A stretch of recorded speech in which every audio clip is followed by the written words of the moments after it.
yourself a cold one. They strike 'em, huh? And listen to Ross Tucker break down the top college prospects on another tasty edition of The College Draft.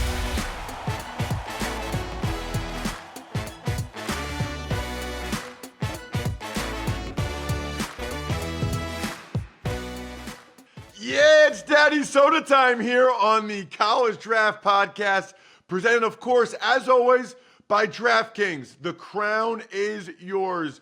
One of the most popular podcasts out there during the next couple months, the lead up to the NFL Draft. You can go back and listen or watch youtube.com/Ross Tucker NFL. The first two episodes breaking down the 2025 NFL Draft, Emory's quarterbacks, Tier 1 and Tier 2. And we obviously also go through the draft picks and the prospects with Greg Cosell on the Ross Tucker Football Podcast. So we got you covered. I mean, we are all over it. Emory, of course, is the great Emory Hunt at F-Ball Game Plan on Twitter, Football Game Plan on YouTube. We are youtube.com/Ross Tucker NFL. That is growing rapidly. Footballgameplan.com/2025 Draft Guide. Today's Ross Tucker Football Podcast, I mentioned Andrew Westelaken. This guy is the man. He bought not one, not two. He bought 3 draft guides. 1 for himself, 2 for buddies. You should be like Andrew. How much does it cost again, Emory? 25 American bucks. $25. Think about all the guys in your fantasy league. Think about your buddies from high school or whatever.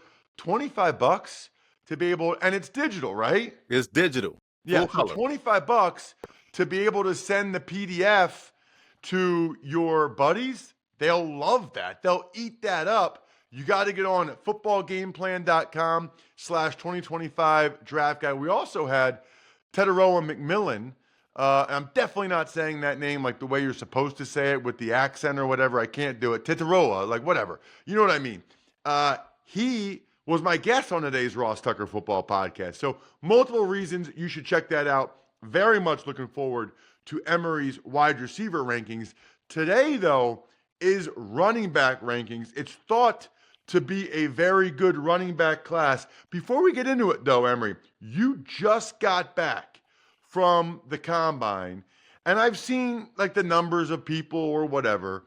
So I know guys that tested well, guys that didn't. I just want like your biggest takeaways. Give me the 2 or 3 things. I don't care if it was guys you talked to on the side, other NFL personnel, maybe it's players you talked to, or maybe it's the on-field stuff. What were your takeaways from the combine? Ross, the trick to the combine for those that haven't been or have gone as media, the longer you stay out, the more truth you find floating around there, right? So therein lies how to play the combine. But in terms of the field stuff, it was cool to see the amount of constant people, influx of media, and then the fans that you kind of interact with. Somebody recognized me from this show and also CBS Sports HQ. It was one of the fans that hang out in the combine to wait for autographs from the more important, famous people. But he shouted out me. He was like, "Hey, you're on Ross Tucker show, Emory." And so I was like, "Whoa." He was like, "Yeah, I watched you on HQ because I'm up late at night, blah, blah, blah." And I was like, "That's pretty dope." So you got that interaction. And in terms of the running backs, I was just impressed at how fast everybody was. We heard it was a good class, but a lot of these dudes ran into 4.4s and some cracked 4.3. I thought that was pretty awesome to see as well. Anything else before we get to the running backs? Anything else, just combine in general? I know you spend a lot of time talking with players. Anybody really impress you that you talk to? Or anybody else really surprise you from a testing standpoint? Obviously, we've only talked about quarterbacks so far. So maybe, you know what, Emory? I take that back. Maybe let's talk about that, because with the other position groups, you can mention their combine performance if you want to in future weeks. I guess I want to know what you take from the quarterback performances, how much that matters. I guess from what I saw, Jackson Dart and Quinn Ewers were really good and Will Howard stunk? I don't know. I don't watch. I think it's really weird, by the way, to evaluate guys throwing to people they've never thrown to. I guess I'm curious, do you put more stock in that because it shows that they can adjust, or less stock in that because that's not how football really is, where you're throwing to guys you've never thrown to before? Zero stock. And now you really understand why guys like Shedeur Sanders, Cam Ward didn't throw. It's a no-win situation because if you throw well, it's just, I mean, they supposed to. It's a non, competitive environment. It's an easy environment. If they don't throw well, wow, they miss a wide open receiver in drills and warm-up. So it's a no-win situation. I will say this: if you notice the video clips that I posted, Ross, and I post them like I do for a reason, of the guys that I speak with at the podium, I catch the first question every time. Why? Because I am confident and I seek out the perfect time to speak. And what stood out to me the most about speaking with Cam Ward, and let's start with Cam Ward. I asked him a very important question on whether or not he chose to go back or needed to go back. And he was like, you know what? It's a little bit of both. I kind of wanted to go back because I love college football, needed to go work on some things. So I thought that was a great answer. I asked Quinn Ewers about mental toughness, and he kind of smirked.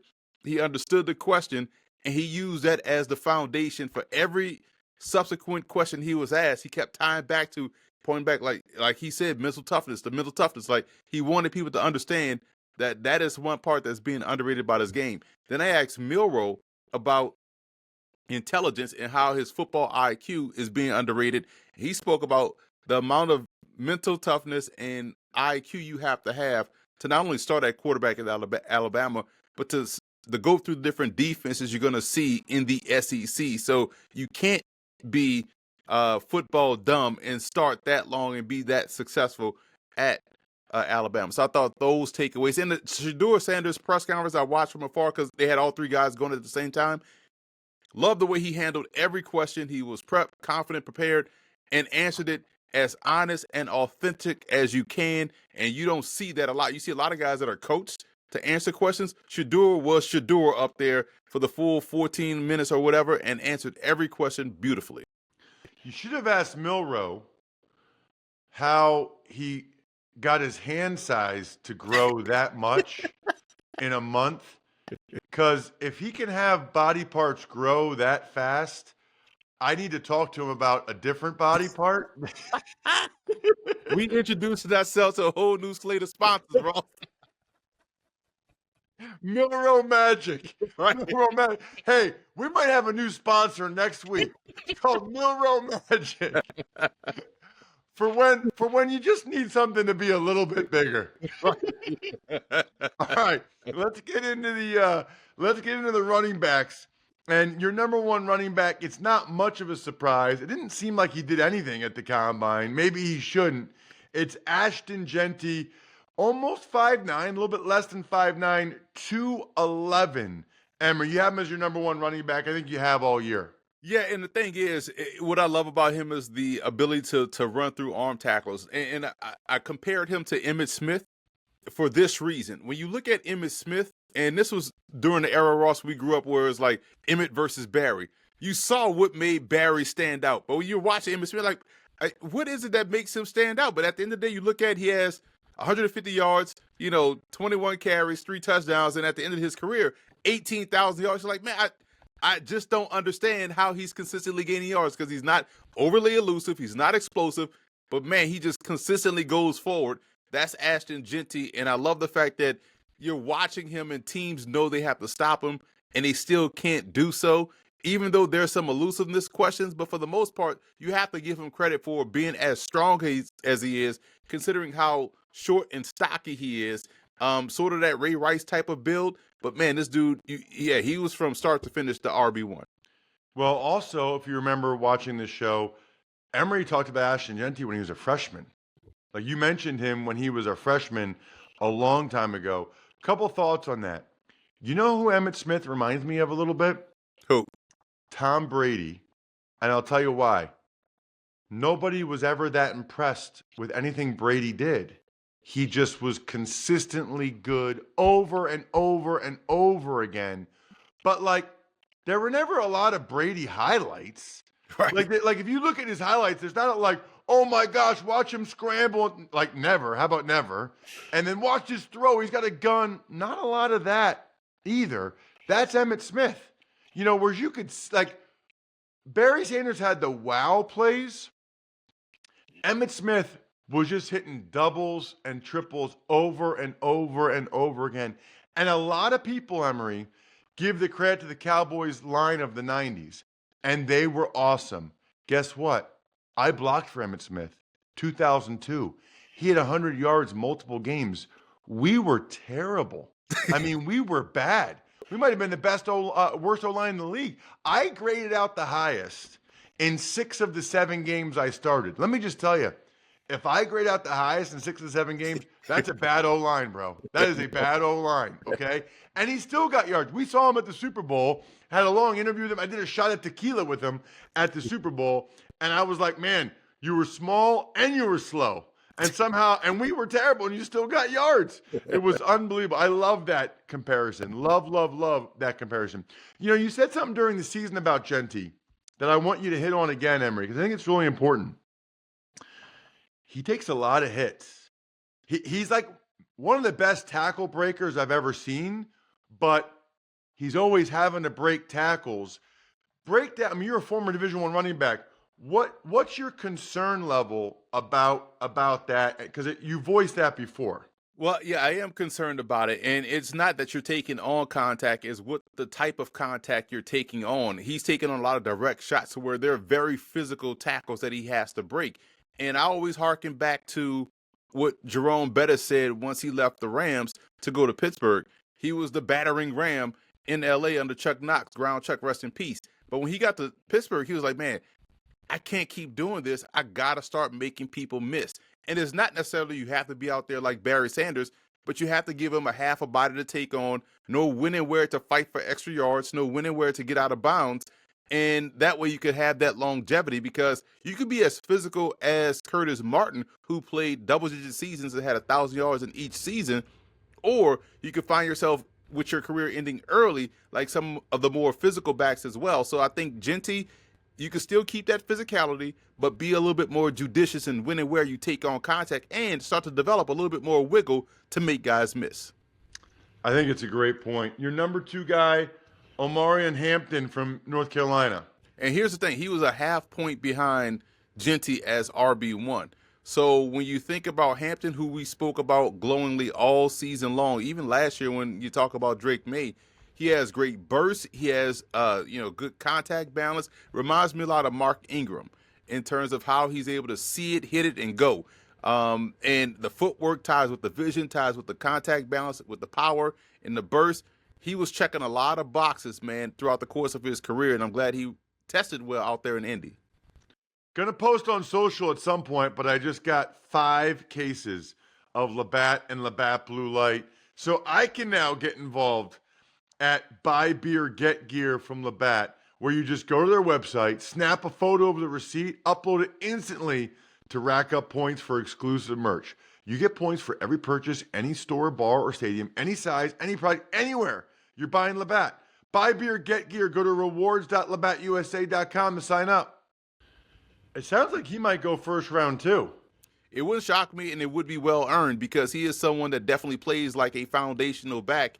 And I'm not saying this because he wears 28, even though I just compared him to Mark Ingram. Is very much like a Jonathan Taylor type back, where you're getting a good size back that can catch the ball, that has good burst, good vision, that can show you can win with volume. He can set the pace for your offense. I just love his game. I'm going to be fascinated, Emory, to see if sort of the running back resurgence of Saquon and Jacobs and Henry and Mixon, I'm going to be curious to see if that pushes some of these guys up the draft board. If teams are more willing to say, you know what, the guy still gets the ball 15 times a game. I mean, like, you only have 60 offensive snaps. If it's a guy who gets the ball 15 times, you might want to have a pretty good player at that position. You know, people we lost our way a little bit with running backs. All right, your number 3 guy, there's 2 Ohio State guys. You have one at 3 and one at 10, which is interesting. At 3, you have TreVeyon Henderson. Yeah, vision, footwork. I compare his game to like listening to smooth jazz with a glass of Cabernet. It's just very smooth, man. Like he is outstanding. It's like listening to someone play the piano and how he's able to work front side to back side and then explode down the open gap and just get down the field. And I thought this year was his best season because he put it all together. And what makes him rank a little bit higher than Quinshon Judkins, who I spoke with at the Combine, very good player, is the fact that his pass pro is excellent and consistent. That's going to keep him on the field and his skill set, or that's going to get him on the field, and his skill set will keep him on the field. So he's gotten some comparisons to Jahmyr Gibbs. Do you see that, Emory, or is that too much? A little bit too much. Gibbs had the acceleration you could see. Like, rarely do you see someone getting faster, and Gibbs had that to where you're like, man, it looks like he's literally running in fast forward. And like he had the smoothest stride, and he was just a little bit more refined from Jump Street going back to Georgia Tech than Henderson was. Like I said, Henderson put it all together, in my opinion, this season. So while we're on the Ohio State guys, you mentioned Judkins, but you have him at 10. He tested very well with the explosiveness in his lower body on the jumps. Holy cow, at 220-some pounds. But you have him at 10, which means there's 9 other running backs you think are better than him. What do you see from Judkins? What do you maybe not like? Well, Judkins has the power. He has the physicality. He has the want to. But sometimes he's a little bit too eager to the hole. And you kind of want to see him develop that patience. You know, slow too fast through is the mantra for the running back position. And at times, he's kind of beating blockers to the spot and not allowing things to set up properly. Also, you kind of want to see him continue to grow and develop in pass pro. That's where someone like, TreVeyon Henderson ranks ahead of him. Someone like Omarion Hampton, you want to see him continue to grow and develop in that part. I'm glad he tested how he did because that was the question a lot of folks had about his speed. But now you come into the situation, Ross, where you don't want to overrate the combine because play speed is different than time speed. And if you are a 4.4, I better turn on the tape and see 4.4. And that's where, you can't get fooled by what we just watched out there in Indy because guys will drop weight to run fast and not play that way. And we saw that throughout the course of the different positions out there in Indy. Hilarious how the guys all weigh more at the Senior Bowl. So that he's 228. And then they come to the combine, he's like 215 and he runs fast. It's like, well, okay, what are we comparing here? All right, your number 4 guy, Trevor Etienne. Excellent body control and lateral agility, Ross. I think he is being underrated. So he ranks high for me. And the cool part is he has the ability to work front side to back side. Vision is key, so he can see the backside B gap and has the footwork and agility to get there and accelerate. So for me, tying all of those things together, he was very good at Florida. Him and Montrell Johnson was the perfect 1A, 1B. And I thought going to Georgia, despite the year that they had record-wise, low-key, he was one of the more consistent players they had. I think he has very good speed. He can catch the ball out of the backfield, and those things really play well on Sundays. Number 5, Jaydon Blue. Explosive speed, Ross. Another one of these Jahmyr Gibbs type where you could see the acceleration.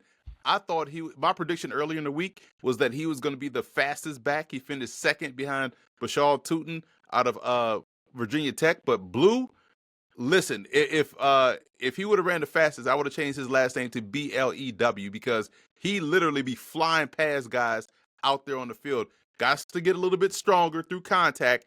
Otherwise he could break a lot more tackles than he did at Texas. I feel like when you give him a sprint draw or get him on that outside zone, don't let him go to Miami. That's where Blue is going to be a problem for a lot of teams. Texas has some fast dudes. Insane. I mean, last year with Worthy, Matthew Golden ran sub 4.3. Blue can fly. The only guy that wasn't that fast is the guy that was telling everybody he's going to run a 4.1 and break the record in Isaiah Bond. Listen, I say this, Ross, like when they said 4.1, I was like, bro, how dare you get on Rocket Ishmael's internet and say you're going to run 4.1? Rocket was there. I geeked out too. It was my favorite player growing up. So to see him out there, making his rounds, I was like, man, that's my guy, man. That's Rocket Ishmael. That is 4.19. in pads, or 4.2 in pads, 4.19 on the track. So don't you dare, spew blasphemous comments by saying you're going to run 4.9 in the midst of Rocket Ismail standing right there breathing the same air that we all breathe. Your 6th ranked running back is Devin Neal. Good combination of vision and footwork and ability to make guys miss while moving downhill. That's an underrated element of his game. I thought he got better this year. Where I like to see him consistently get better, he's 215, but sometimes he doesn't play 215. He started to break a little bit more tackles this year. I'd like to see that continue. But man, you talk about someone that can catch, that can run, has the vision, has the footwork. That's exactly what you want to see from Neal. Another guy that graded out pretty well for me. I don't even know, what school does he go to? Kansas. Okay, and then what about RJ Harvey? Where does he play? UCF. Outstanding back, very good elusiveness and burst, man. He's someone that is built like Ray Rice, that runs like Ray Rice.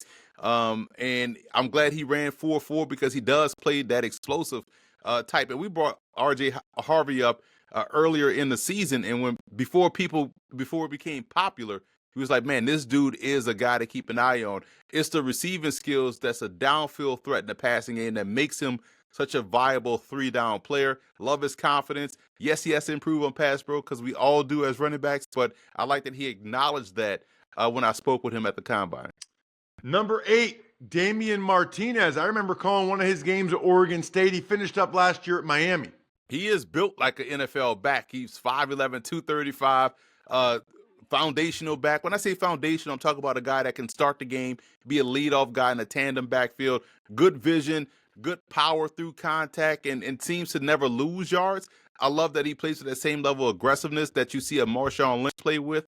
And Martinez is a guy that wants the football, that can really close out a game. And when you have that ability to be a closer as well as a guy that can lead off, you're starting back at the next level. Number 9, very curious for your breakdown of this guy, Cam Skattebo. Skattebo, to me, is being underrated in terms of how he plays the position. He has, consistently shown he can handle volume. I think a lot of people got caught up this postseason with how well he can catch the football. He's a very good receiver, very good blocker, so he's a 3-down player, and he has good bursts through the hole and through contact. So when you're watching him run, it's not that he's just bulling through defenders. It's the fact that he's running through weak arm tackle attempts. It's like the practice drill where you're running through the gauntlet. That's what he runs like through contact, and that's what makes him such a tough back to try to corral. You saw, then you bring up the game against Texas, and you saw how consistent he was in need to have it situations. That level of gamesmanship and that level of rising to the occasion is why I like Skattebo. Well, I'm curious. It doesn't seem like he's getting that much buzz. I'm a little bit surprised. Just he doesn't have the long speed. We don't know yet. He jumped 39.5 inches on the vertical, so that shows you he has some level of burst. But we know how this plays out, Ross. He's going to have to run fast. If his name was Cam Jenkins, then people be all over him, right? They're calling him like Marshawn Lynch. But because you know what I'm saying, because he's a white running back, it tends to not. It takes people a while to get used to. Remember they were saying Christian McCaffrey should be a receiver more so than running back, and I look at everybody big Christian McCaffrey fans. Small school. Lan Larison, Irv Mulligan, Kayvon Britton, never heard of a one. UC Davis, Jackson State, Tarleton State. I even threw out Sam Hicks from Abilene Christian. All 4 guys are outstanding. Lan Larison is the FCS version of Christian McCaffrey. Ooh, I love it. Remember this too, by the way. When you see other articles out there, or you listen to other podcasts, or you watch other podcasts, the other guys on the other shows, they've never even heard of those 3 guys that Emory just named. What about Emory? Tell me about Mulligan and Britton quick.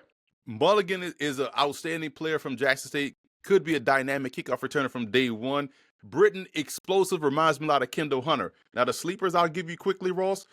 Robert Henry of UTSA. Yes, he is related to Derrick Henry. He's explosive as all get out. Henry Parrish, no one's talking about. He was at Miami, but he was at Ole Miss. Talk about explosive and quick in all directions. Sleeper and Ontario Brown. Remember him? Northern Illinois? Why nobody's talking about him? He ran all over Notre Dame. He is an outstanding tailback that has good size for the position.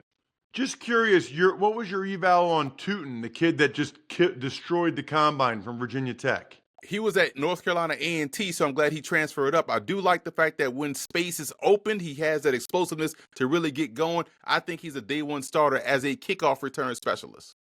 Check him out on social media at FBall Game Plan or YouTube. He's very popular there. Football Game Plan on YouTube. The draft guide, of course, be like Andrew Westelaken.